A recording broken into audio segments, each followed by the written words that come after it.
Bonjour à tous, bien-aimés. Je vous invite à la lecture dans Luc chapitre 15. Luc chapitre 15 et je vais lire à partir du verset 1.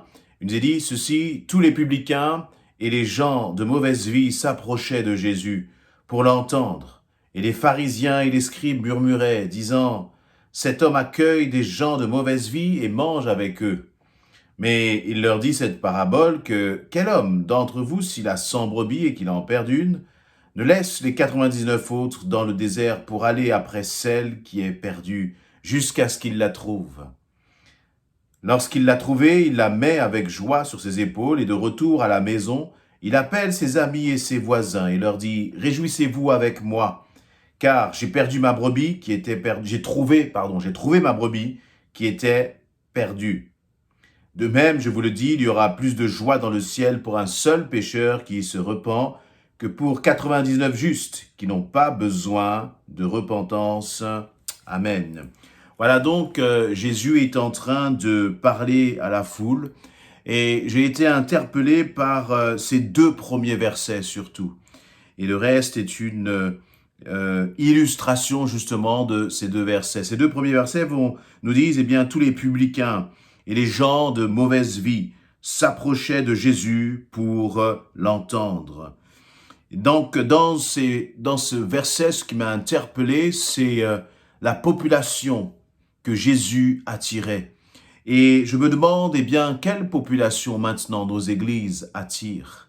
Et on peut se poser, se laisser interpeller par cette parole. Jésus interpellait les gens de mauvaise vie, ceux qui avaient réellement besoin d'un changement, d'une transformation, ces personnes qui, eh bien, de par leur comportement, reconnaissaient aussi toute leur misère. Ces personnes peut-être, et j'en parlais encore très récemment, qui sont aux yeux du monde totalement insignifiantes, eh bien Jésus les attirait, Jésus les attirait. Et ce qui est intéressant, c'est qu'il nous est dit que ce n'est pas tant Jésus qui allait chercher ces publicains et ces gens de mauvaise vie, mais ce sont ces gens de mauvaise vie qui s'approchaient de Jésus pour l'entendre. Pourquoi donc s'approchaient-ils de Jésus? Non pas parce que lorsque Jésus passait dans la ville ou dans les villages, ce n'est pas parce qu'il y avait une sorte de halo de lumière autour de lui ou un ange à sa droite et un ange à sa gauche qui attirait les regards. Pas du tout. C'est parce que très certainement que Jésus proclamait un message d'amour, proclamait un message de bonne nouvelle, proclamait un message justement où on ne regarde pas à ton apparence, mais que Jésus est venu pour te changer et pour te transformer. Jésus est venu pour t'appeler tel que tu es et pour justement t'emmener dans une profonde transformation, pour te donner une nouvelle identité. Et là, voyez, si je parle de ce terme d'identité dans ce monde, pour avoir une identité, pour prendre l'identité d'un pays, d'une nation, il faut montrer entre guillemets patte blanche. Il faut faire un certain nombre de preuves de son attachement, peut-être de la connaissance de la langue. On va peut-être aussi choisir en fonction de tes compétences professionnelles ou autres et considérer que alors tu peux être un bon parti pour le pays que tu vas rejoindre. Et donc tu peux mériter cette identité. Mais pour le royaume des cieux, c'est totalement différent. C'est Dieu Dieu te désire, Dieu désire te parler, Dieu désire établir une relation avec toi, Dieu désire établir une proximité avec toi, qui que tu sois, quel que soit ce que tu aies fait, que tu sois le pire des assassins sur cette terre, la réalité, c'est que Dieu a un message d'amour pour ta vie, un message de transformation. Et voyez, et c'est par ce message de la bonne nouvelle, c'est par ce message justement d'accueil, eh bien que Jésus touchait les cœurs et que ces hommes et ces femmes qui étaient rejetés des hommes, ces hommes et ces femmes d'ailleurs rejetés pour des bonnes raisons parce qu'ils étaient des gens de mauvaise vie, eh bien ces hommes et ces femmes, nous est dit, ils s'approchaient de Jésus pour l'entendre. Ils s'approchaient de Jésus pour l'entendre. Cela s'est passé il y a 2000 ans au temps où Jésus était sur terre. Maintenant, Nous sommes en 2021. Comment est-ce que les choses devraient se dérouler? Eh bien, on devrait pouvoir remplacer dans ce texte, maintenant en 2021, dire tous les publicains, je paraphrase, tous les publicains et les gens de mauvaise vie s'approchaient de l'Église pour entendre parler de Jésus. Voyez, c'est ce qu'on devrait pouvoir dire maintenant. L'Église, c'est le corps de Christ. Christ est à la tête. Et je crois que si réellement Christ est à la tête de l'Église, eh bien, toujours ces personnes de mauvaise vie devraient être attirées par l'Église. Est-ce que c'est le cas? Je n'apporte pas là de réponse, mais pendant que je réfléchis à cela avec vous, eh bien, je me dis, oh Seigneur, est-ce que nous avons suffisamment ce cœur pour parler à ces perdus, pour parler à ceux qui sont rejetés, pour parler à ceux qui sont considérés comme des moins que rien? Est-ce que nous, Église, nous avons suffisamment ce cœur pour les attirer à toi? Et les attirer, attention, ce n'est pas avec un évangile frelaté, ce n'est pas avec un évangile entre guillemets light, mais c'est avec un évangile authentique qui parle du péché, mais qui parle aussi de la solution qui est Jésus-Christ. Et en tant qu'Église, eh bien, ce verset devrait demeurer une vérité pour nous. De quoi sont remplies nos églises? Est-ce que nos églises sont remplies d'hommes et de femmes qui avaient une vie passée chargée et qui sont maintenant transformés en Christ? Ils ont de la valeur. Ils ont de la valeur aux yeux de Dieu, et ces hommes et ces femmes perdus doivent avoir de la valeur aux yeux de l'Église.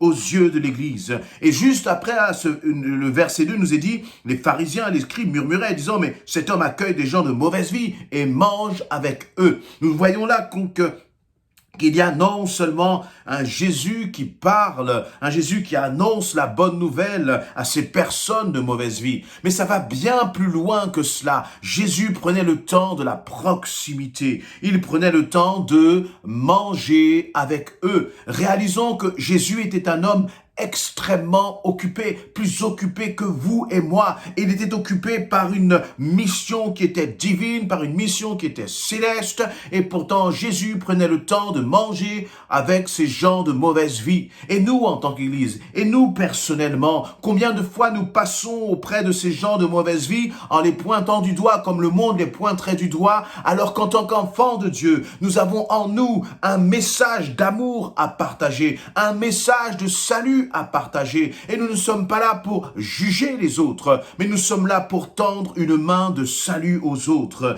Et justement, dans ce verset 2, on voit que ces hommes et ces femmes de mauvaise vie étaient attirés par Jésus, et à côté de cela, il y avait donc ces pharisiens, ces scribes, c'est-à-dire c'est vraiment l'image de ces religieux qui, eux, critiquaient l'attitude de Jésus. Quelle est notre attitude à l'égard des gens de mauvaise vie? Est-ce que peut-être nous prions pour eux afin que leur cœur soit transformé? Et lorsque l'on parle de gens de mauvaise vie, parfois, eh bien, ce n'est pas forcément quelqu'un qui est au loin, c'est peut-être quelqu'un qui est dans ta famille, quelqu'un qui a un comportement justement qui est méprisable de par son comportement. Mais la réalité, c'est que Jésus a un regard d'amour sur cette personne. Et je crois que Jésus veut que toi et moi, nous ayons un regard d'amour sur ces personnes que nous connaissons et qui agissent d'une façon qui est parfois même agaçante, énervante, qui peuvent nous faire sortir un peu de nos gonds. Et il faut le dire